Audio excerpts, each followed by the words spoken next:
Welcome to the Fast Leader Podcast, where we explore convenient yet effective shortcuts that will help you get ahead and move forward faster by becoming a better leader. And now, here's your host, customer and employee engagement expert, and certified emotional intelligence practitioner, Jim Rembach. Call Center Coach develops and unites the next generation of call center leaders. Through our e-learning and community, individuals gain knowledge and skills in the 6 core competencies that is the blueprint that develops high-performing call center leaders. Successful supervisors do not just happen.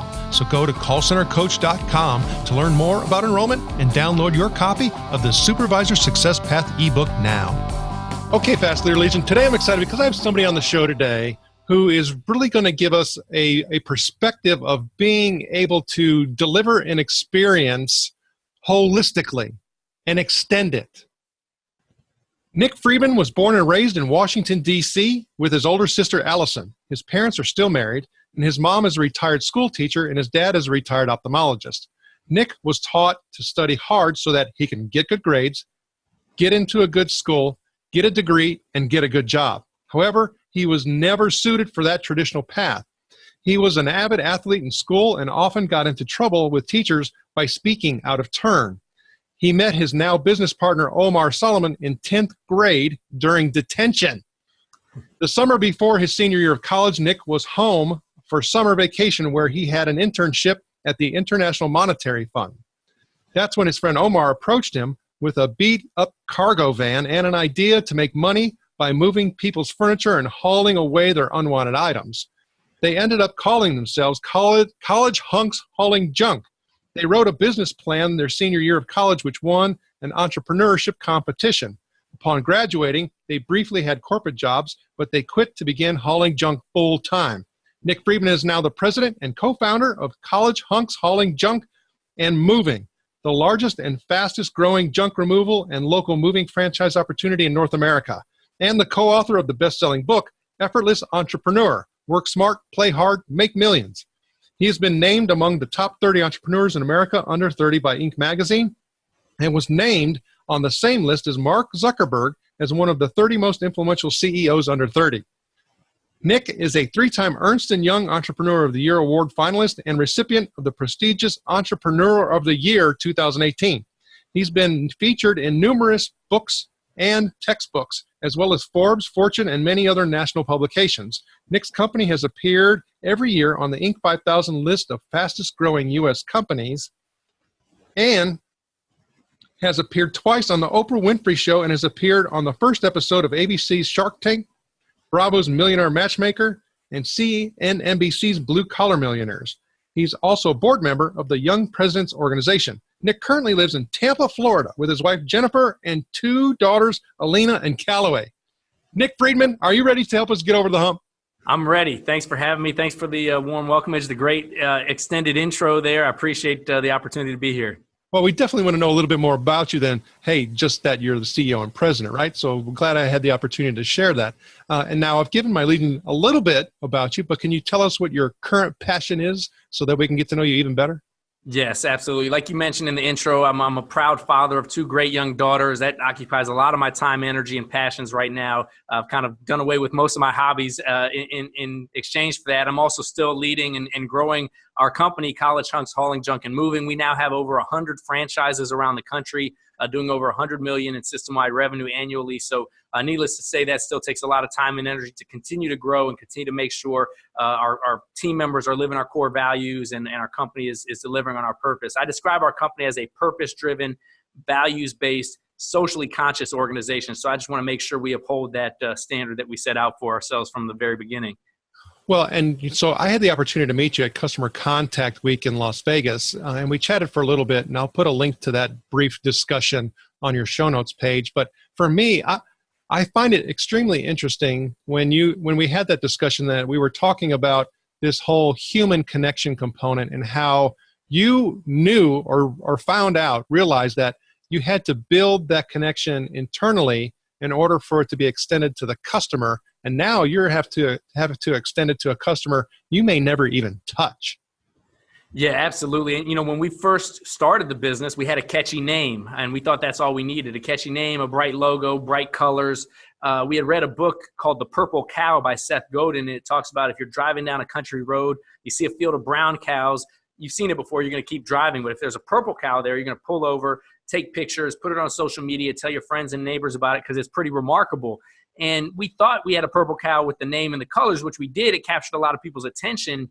But we quickly realized that if we didn't provide something unique with the experience, both with our employee experience and then ultimately with the customer experience, then we were just another brown cow with maybe purple paint on it or what have you. And so we needed to make sure we provided that unique and remarkable experience. And that was really what we built our business on, is that client experience, that team member experience. And it's been by design, and it's been a very intentional focus of ours since the very beginning. And once we realized that important lesson. Well, I think you even talked about how at the very early stages you had to do all of that, right? You even mentioned something about the 800 number and the forwarding and some calls that you had to take. Tell us about. Yeah, so, we started the business. We were doing all the work ourselves. We were literally driving the truck. We were hauling the junk. We were answering the phones. And we had the 800 number on the back of the truck routed to our cell phones. And we would sometimes be multitasking and maybe driving erratically. People would call the 800 number on the back of the truck to complain about the erratic driving. I'd be the one in the driver's seat answering the phone, apologizing, saying, we don't condone that type of driving in our company. We'll tell those guys to be safer out on the road. Thank you for reporting this to us. So probably fired ourselves 3 or 4 times that first summer. And one of our mentors recommended it to us, if we're ever going to grow the business, have a second office or second truck, let alone a second office or second location, we needed to learn how to work on the business, not just in the business. And a lot of that boiled down to systemizing and creating processes for how we interact with the clients, how we engage and train our team members and employees, and creating systems and processes so that those elements can scale with the business scaling. So that, like you said, now that we have franchises all around the country, we want to maintain that brand consistency at every client touch point, at every team member touch point. So it's so critical that we define it. We started defining that from day one, just creating checklists and documentation, and those things have continued to evolve ever since then. Well, and I actually have a friend of mine who is a consultant to companies that are trying to get themselves ready for sale. And when you start talking about where we are today with small businesses, there are a lot of entrepreneurs and people who started businesses many, many, many years ago, and they don't have any family members to pass it down to, and so they've got to sell their business. I mean, literally right now we're looking at millions of companies are facing this issue right now. Because when you start looking at the aging population and the Gen X, I mean, there's just a lot of businesses that are going to be coming up for sale. However, when you start talking about those businesses, one of the things that they struggle with is that they haven't done all that documentation. And so I think that has been an enablement for you to be able to grow for sure. However, the downside of that is if you do have a lot of processes and procedures and things like that, you kind of zap the emotional connection out of the business because, hey, I've got to do this checklist and I don't connect, in it from a relationship perspective because I've got to follow a process. How do you keep that from being something that occurs for you? Well, we do it a couple ways. One of the things is we try to make sure we emphasize to everybody within the organization. Actually, one of our core values is always branding. And what that means is each individual in the company is the brand. Not just me, not just the logo, not just the image on the truck or the website. Each one of us is a walking, talking representation of the brand. And you think about it as a service company in particular, the product that our clients are buying are our people and the experience that they have with those individuals when they interact with them. And so what we did is we tried to create a very holistic, systemized process that's engaged and interactive with onboarding our new team members. So like you said, it doesn't become just a regimented checklist that somebody has to follow or go through the motions on. So what we've done over time is created an interactive process because the people that we're hiring primarily in our company are maybe 18 to 25-year-olds for the most part. You tell them to provide good customer service, and it's not going to connect with them compared to what our clients are expecting because maybe our clients are in their 40s and 50s with disposable income. Our clients are eating at 5-star restaurants and staying at luxury hotels, or maybe most of our team members are eating at fast food restaurants and maybe not traveling as much at this life stage. And so what we've done is we created an exercise where we document and outline what are clients' expectations, what are they likely to complain about, which are typically missed expectations, what can we do 100% of the time to eliminate the complaints? And then what are some above and beyond opportunities? How can we reward and recognize those wow moments? So really what you want to try to do as a founder or an entrepreneur is not just systemize the process, but to some degree systemize the passion and create a platform by which your team members can really shine and show that energy and enthusiasm. And we've done that through development of our core values and a point of emphasis on that. One of our core values also is listen, fulfill, delight. So we make that part of a way we just operate. That's the way we do things. Another one of our core values is, fun, enthusiastic team environment. So that creates an experience for our team members where it isn't boring or where it isn't sort of dull process driven only. And I think those are ways that we've been able to scale the employee experience and the customer experience through systems and processes that aren't just sort of glaze over going through the motions. Well, so thanks for sharing that, because for me, I started interpreting a couple things. Really you're, communicating and conveying the vision, the purpose, and you're keeping it top of mind and constant focus. And you're, like you had said, is you're also giving them more than just, hey, go do this, right? It's more, there's more structure for it, and it enables success. Yeah, there's some buy-in from it because we're not just handing them a checklist that says do this. We're involving them in the exercise where we're defining the client expectations when we do that training exercise. So there's a sense of ownership and then a willingness to accept accountability with that as well. But then you hit a good point about the vision and the core values and the purpose. For us, we have got a lofty opportunity. We're not just moving people's stuff. Moving is shown as number 3 next to death and divorce as the most stressful time in somebody's life. Junk, as it piles up in people's garages and basements and attics, is shown to create stress and anxiety. So we really have the opportunity to remove people's stress when we go in to provide a memorable or a stress-free type experience. And you can't systemize all of it. I always tell this one story. We had a mover that was doing a move at an assisted living facility, and he was in an elevator, and there was an elderly woman in the elevator, and the elevator got stuck. And she was having sort of an anxiety attack because she couldn't stand for an extended period of time. So he actually got on his hands and knees and let her sit on his back while the elevator was being worked on and was getting fixed. So when the elevator opened up, somebody snapped a picture of it because it was one of those kind of sights to be seen. We posted it on social media. It ended up going viral and really sort of inspired quite a few people. But, you can't put in the operations manual, what do you do if you're stuck in an elevator and an elderly woman's in there and the elevator gets stuck and she can't stand? So that gets down to having a purpose and a set of values that you emphasize and use as a litmus test for who we hire and bring into the company, how we train our team members, how we reward and recognize them. So then it becomes ingrained in sort of their DNA as to how they're going to operate or how they're going to function. So they think resourcefully when they're faced with an opportunity to make somebody happy or have a positive interaction with the company from a service standpoint. No, I think that's a great story, and I'm glad you share it. And you said something there that I think is so critical, is think resourcefully. Because unfortunately, when you start talking about service expectations and service delivery, I think that's where a lot of gaps actually occur. Meaning that if it's outside of the box, that person can't think resourcefully and move forward. Yeah. I was talking to a company yesterday, and one of their core values is always do the right thing. And so, yes, there may be something in the procedural manual that says, we don't open this meeting room at 9:30. We open it at 9:45. But, what if somebody comes in, is waiting, and they've got their hands full with a bunch of bags and they need to put it down somewhere? Do the right thing. Open the meeting room at 9:30. Let them in. Let them set their bags down. And so that comes down to empowerment, because if you've got a set of criteria by which you operate, which are typically the core values, so you've defined those, you've got a set of service standards, you then also have to empower your team members to make decisions as if they own the company. And the questions I always tell our team members to ask themselves when they're making a decision is it good for the customer? Is it good for the company? Is it in line with our core values? Is it ethical, and am I willing to be held accountable for it? And if they ask themselves those 5 questions and the answer is yes, then just make the decision. Don't feel like you've got to get permission, or don't feel like you've got to refer back to the procedure manual that might say something differently. The procedure manual are a set of guidelines that are in a framework, but like you said, you've got to have the empowerment to be resourceful with those decisions as well.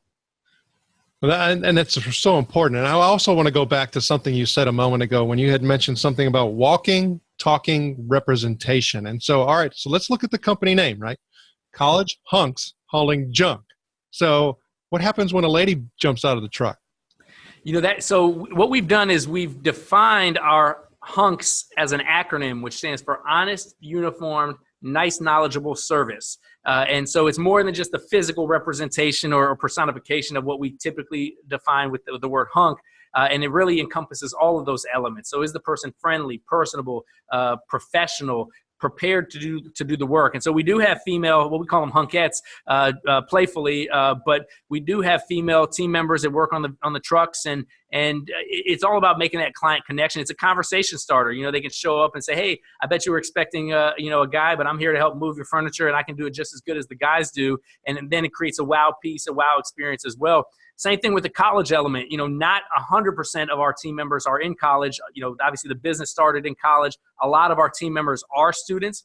But what we try to do is we try to create a conversation with the clients when we are performing the service, where our team members talk about where they went to school, where they're going to school, where they might be going back to school, where they're taking a semester off from. So again, it creates a level of rapport with the client. And you're right. Be a proud representation of the brand at all times. One of the things we always talk about in our company is be TV ready. Conduct and carry yourself as if Oprah's walking through the doors or following your truck around, because even though she might not be, guess what? Everybody in your community is watching when that big orange and green truck drives up into the gas station and you're hopping out. Or, what's your body language when you're walking into the store? How do you interact with passerbys when you're wearing the uniform? All of those things matter because they impact the impression that people have on the brand. It's so true. I mean, so for me, I always have to get a chuckle when I see somebody who is like mobile car washing and their van's nasty. Right. Exactly.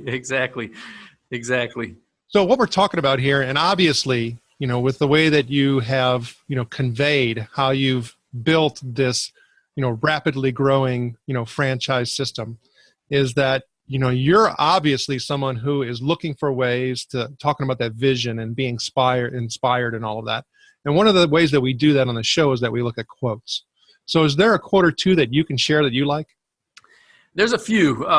One that always has resonated with me is don't chase the money, chase the vision. And what I mean by that is, as an entrepreneur, we can sometimes get short-sighted by the scoreboard of the financial opportunities or the financial rewards. And in most cases, those financial rewards don't happen nearly as fast as you wish they would.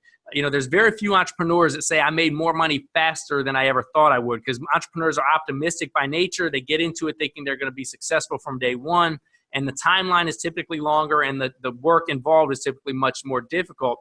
And you can become impatient, and you can also start trying to shortcut the success if all you're thinking about is the money, and you might also give up. Same thing with your team members that are working for you. If things are more difficult or the money's not coming as quickly, they may abandon ship and not help you achieve the long-term vision that you're trying to create if all it is about the financial rewards. There could be some short-term motivation, but ultimately the long-term gain is not going to be there. So, that's been probably my most my mantra that I sort of remember quite regularly, because, we've been able to create some very passionate, committed and loyal team members, even in the early days when the business was struggling, and didn't allow ourselves to get sidetracked by the financial elements when things weren't going as well as we hoped to. So that's probably my favorite quote. The other one is work on the business, not in the business. That's, one of the early quotes that we've heard, and I think is repeated regularly to early stage entrepreneurs especially. But you have to think to yourself, are you starting a business to have certain levels of freedom of time, freedom of money, freedom of just energy?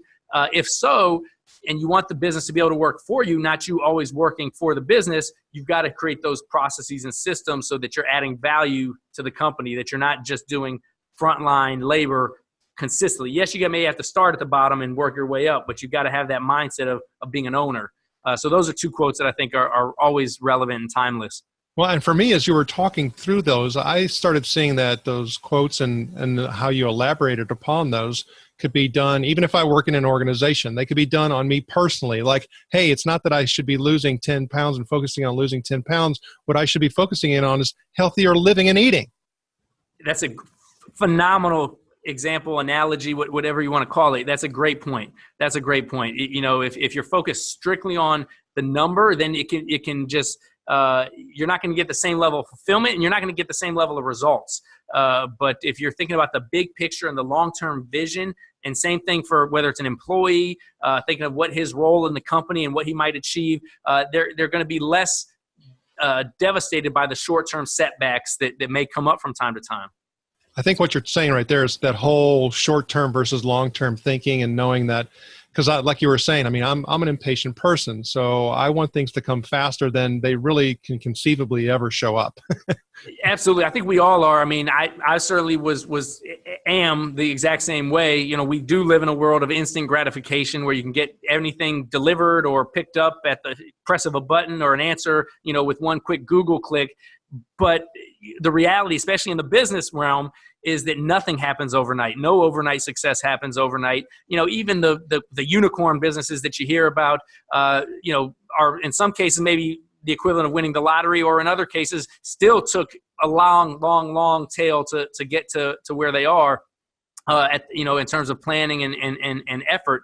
And so I think, impatience is something that you really have to tame, because it can create a sense of, just kind of tumultuous suffering in yourself if you're not willing to kind of appreciate the process and the journey along the way. Also, in the early days for our business, when things weren't happening as quickly as I wanted them to, I would try to shortcut success. So I would try to chase a new shiny object, or I'd try to chase a new business idea, hoping that would make me more successful more quickly, or would work easier. But it really was just an expensive distraction to what we were already on, which was building a pretty unique and successful enterprise. It just was going to take longer than I think my mind was letting myself appreciate it. That's also a delicate balance too, because the same impatience that we have is also what drives us to keep pushing and push harder, but we have to temper it. I think we have to sort of tame the beast to some degree, and you'll be much more fulfilled along the way doing that. Yeah, those are all great points. And what you just explained right there is really kind of the premise behind the Fast Leader Show, is that you can take shortcuts all you want, but that's not the fast road. That's right. That's a great point. That's a great way to put it. I love that.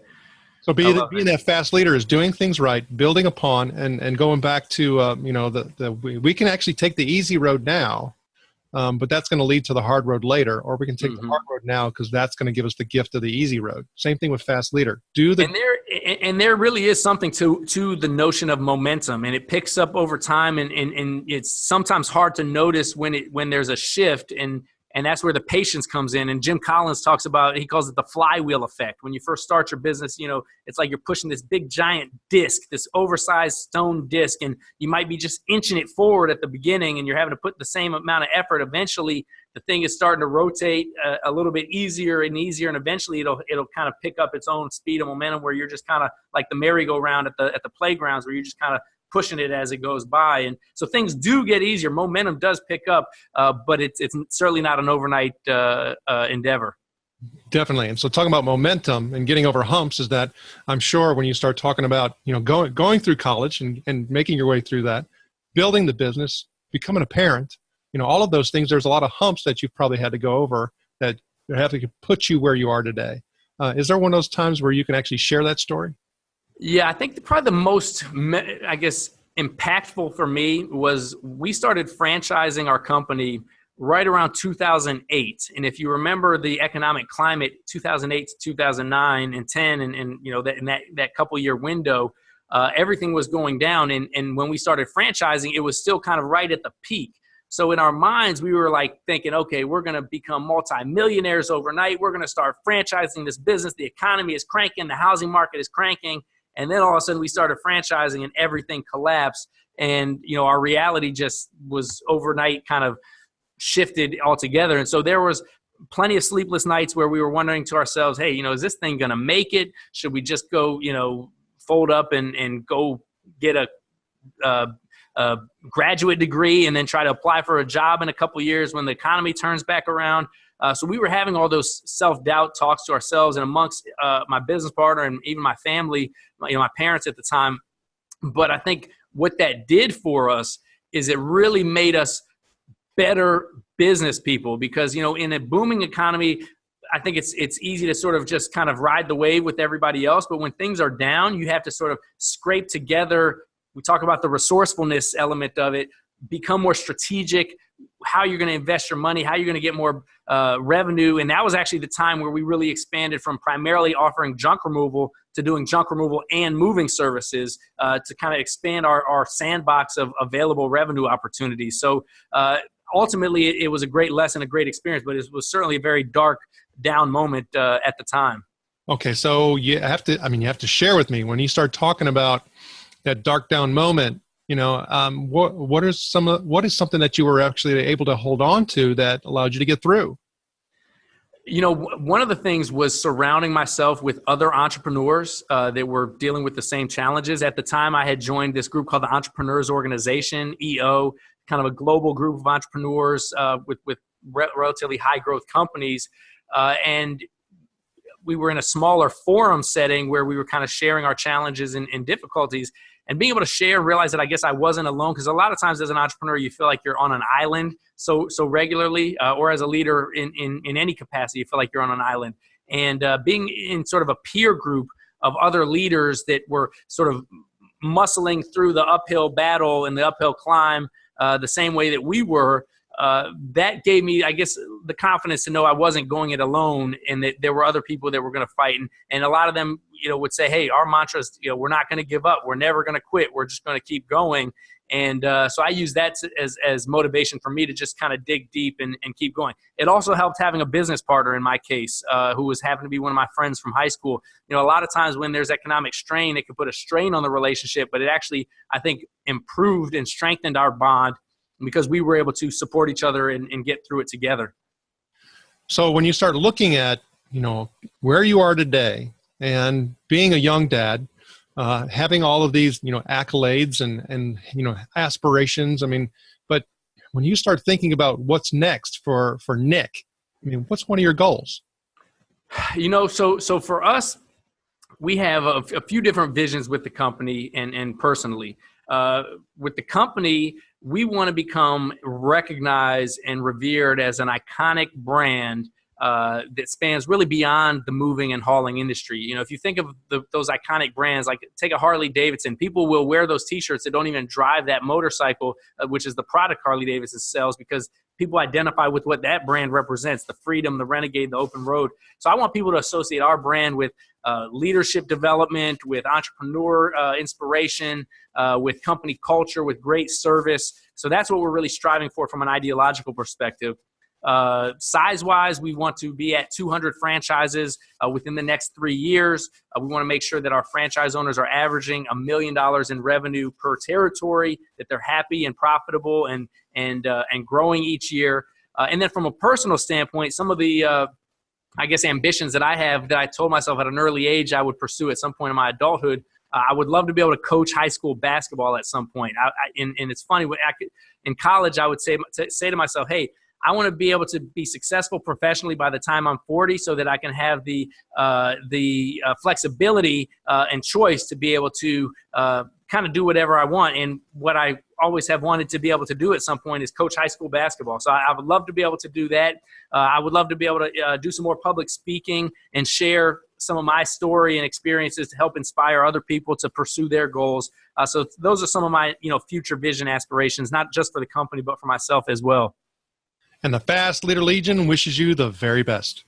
Now, before we move on, let's get a quick word from our sponsor. An Even Better Place to Work is an easy-to-use solution that gives you a continuous diagnostic on employee engagement along with integrated activities that will improve employee engagement and leadership skills in everyone. Using this award-winning solution is guaranteed to create motivated, productive, and loyal employees who have great work relationships with their colleagues and your customers. To learn more about An Even Better Place to Work, visit beyondmorale.com/better.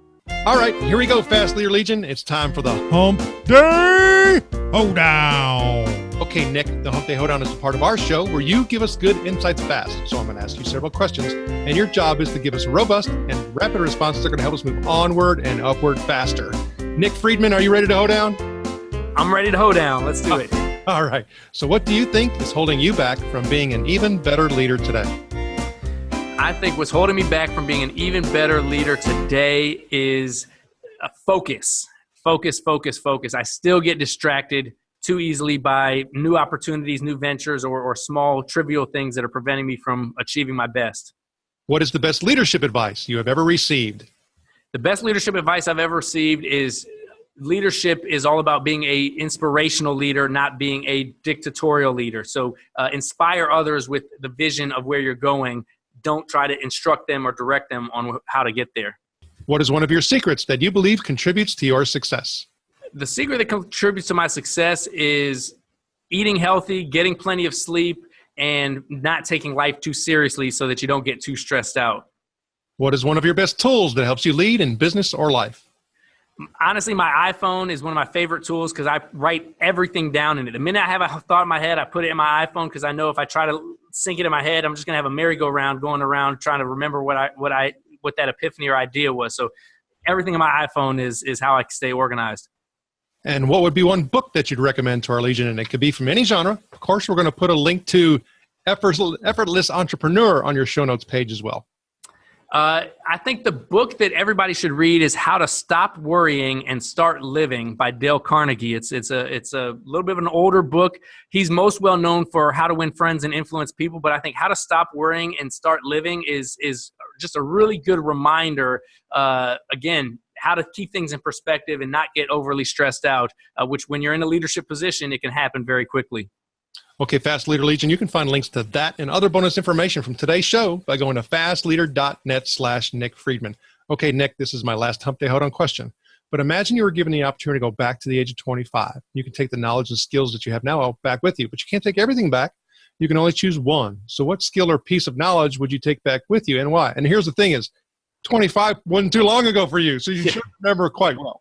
Yeah, no, we talked about it already, and this is an easy one. Patience. Just know that it's going to work out. Life is long as you don't, step off the wrong edge of the cliff, and just have patience in the process and trust that things are going to work out. Nick, it was an honor to spend time with you today. Can you please share with the Fast Leader Legion how they can connect with you? Absolutely. So I have my own personal website, nickfriedman.com, Friedman. You can also go to collegehunksfranchise.com if you want to learn more about our franchise opportunities, collegehunkshaulingJunk.com if you need moving or junk removal services. And then, of course, if you go to my main website, all my social media links are there. You can connect with me on LinkedIn, Instagram, Facebook, Twitter, all those sorts of things. Nick Friedman, thank you for sharing your knowledge and wisdom. The Fast Leader Legion honors you and thanks you for helping us get over the hump. Thank you for joining me on the Fast Leader Show today. For recaps, links from every show, special offers, and access to download and subscribe, if you haven't already, head on over to fastleader.net so we can help you move onward and upward faster.